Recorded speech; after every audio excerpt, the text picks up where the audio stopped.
Oke teman-teman, jadi dari pengumuman tanggal 5 Juni sudah diumumkan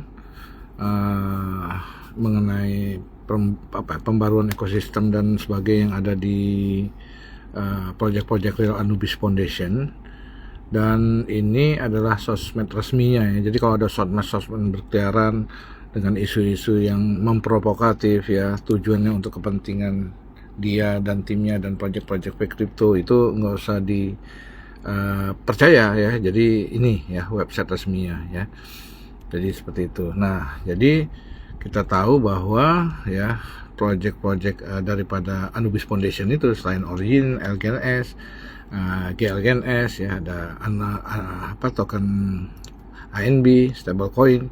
Jadi ini yang membuat kita sebagai member atau sebagai investor atau sebagai holder itu nggak perlu khawatir gitu ya teman-teman ya. Kenapa? Kalau project yang nggak jelas ya kita ngeri-ngeri sedap ya. Tapi ini sudah diumumkan dan sudah dikasih tahu.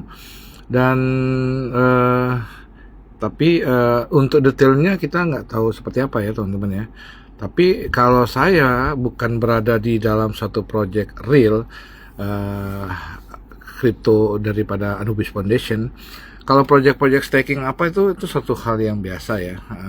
Developer lain pun bisa melakukannya, tapi apakah itu developer begal atau tidak kan Anda tidak tahu, kita pun tidak tahu.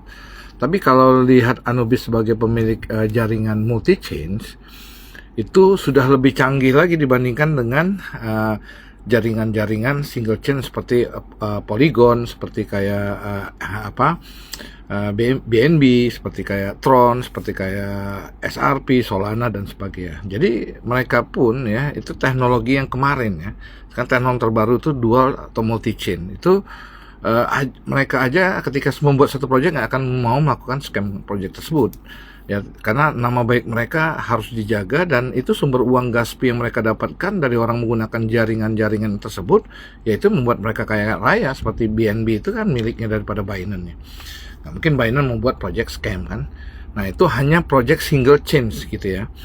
Nah, Solana, Polygon ya, Polygon milik siapa saya juga nggak tahu ya. Jadi karena kita bukan orang asli banget kripto.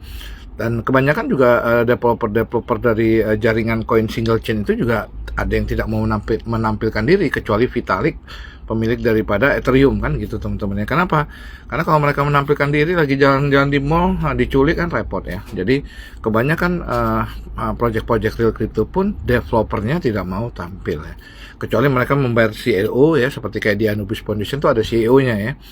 CEO ada direkturnya, itu bukan developernya, itu orang yang digaji gitu kan ya. Orang dan penculik juga tahu itu orang nggak punya uang, nggak punya aset kripto. Tapi kalau developer yang real yang udah punya project besar, mereka pasti nggak akan mau tampil. Kenapa? Dia bisa ngumpet ya, belum tentu juga keluarganya bisa diincar. Jadi itu alasan kenapa para developer project real crypto juga tidak mau tampil. Tapi project fake crypto juga tidak tampil gitu ya. Jadi beda kepentingan. Kalau project fake crypto tidak tampil karena dia mau ngerampok gitu ya. Tapi kalau project real crypto dia nggak mau tampil, keselamatan diri gitu ya. Jadi kalau Anda punya uang 100 triliun, Anda diculik, begitu dicairkan itu ada limit batas perbankan gitu loh. Tapi kalau dalam dunia kripto Anda punya 100 triliun, mau dicairkan langsung terbang itu 100 triliun. Jadi itulah kenapa mereka tidak mau tampil ya. Jadi itu satu alasan. Nah, jadi saya kalau seandainya Anubis ini bukan staking Origin atau Anubis Foundation ini bukan sebagai pemilik jaringan, bukan sebagai pemilik jaringan multi chain, dan dia juga punya misi besar terhadap teman-teman, terhadap koin A ini sebagai saingan Tether ya. Jadi Tether kan pemilik stablecoin USDT ya. Nah, BUSD itu Binance USD itu adalah stablecoinnya Binance gitu ya. Nah, USDC ya ada pemiliknya, nggak salah siapa ya, BlackRock atau siapa gitu ya. Udah diakuisisi itu ya USDC, dan ada beberapa lain lagi ya. Dulu Luna crash ya karena ownernya nggak benar ya, dia stablecoin. Nah, tapi Anubis merupakan pendatang baru yang memiliki stablecoin A. Nah, karena project ini secara analisa saya ya, bisa benar bisa tidak ya, dia nggak mungkin melakukan satu scam atau di project-project yang dia sudah buat, karena project-project dia buat itu adalah akar daripada komunitas yang besar yang akan menggunakan stablecoin A ini, sama seperti Binance. Binance dia membuat exchange ya, dalam 2017 ada exchange yang lebih tua lagi namanya Jucoin. Itu yang membantu Binance berdiri, tapi Binance sebagai sebuah exchange dia tidak mau melakukan project-project fake crypto. Bahkan ketika dia dihack 40 juta dolar 18 bulan Binance berdiri, dan dia berusaha untuk mengembalikan uang itu dengan cari pinjaman termasuk dari bosnya Jucoin ya. Jadi sehingga Binance langsung dipercaya dunia gitu. Nah, jadi akhirnya ketika dia membuat koin BNB sebagai koin kriptonya, yaitu yang bisa membuat project-project menggunakan jaringan BNB, ya itu yang membuat Binance juga kaya, salah satu sumber income-nya. Dan BUSD sebagai stable coin ya, yang menyerupai daripada dolar US dalam bentuk kripto, sama seperti USDT. Pemerintah Amerika untuk membuat dolar aja mesti ada mesin printnya, mesti ada tintanya, mesti ada karyawannya, mesti ada kertasnya untuk mencetak dolar. Bahkan pemerintah Amerika di tahun 1971 Presiden Nixon tidak mau lagi mencetak dolar berbasis emas. Tapi setiap negara sekarang tetap mau cetak rupiah harus ada jaminan emas.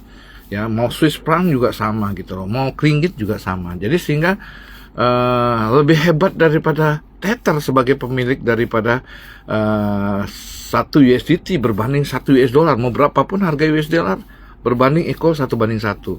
Begitu juga DAI, begitu juga USDC, begitu juga BUSD, dan begitu juga stablecoin A milik daripada Anubis Foundation. Jadi Binance untuk memiliki stablecoin dia membuat sebuah exchange, dan dia tidak boleh namanya tercemar dengan membuat proyek-proyek yang nggak benar. Begitu juga DAI, ya begitu juga USDC dan BUSD dan lainnya. Nah, begitu juga yang terjadi sama stablecoin A. Jadi kalau untuk kondisi-kondisi seperti ini ya teman-teman ya, di atas kertas saya nggak takut gitu ya. Karena apa? Karena ya itu misi besar daripada Anubis Foundation. Tapi kalau Anda minta jaminan, nah saya juga nggak berani jamin, karena kita mengambil proyek ini seperti Anda mengambil kripto, Anda mengambil Bitcoin. Ya, ada orang yang beli Bitcoin di bulan November di harga 126.000 dolar, hari ini gimana? Ya harga Bitcoin turun terus kan.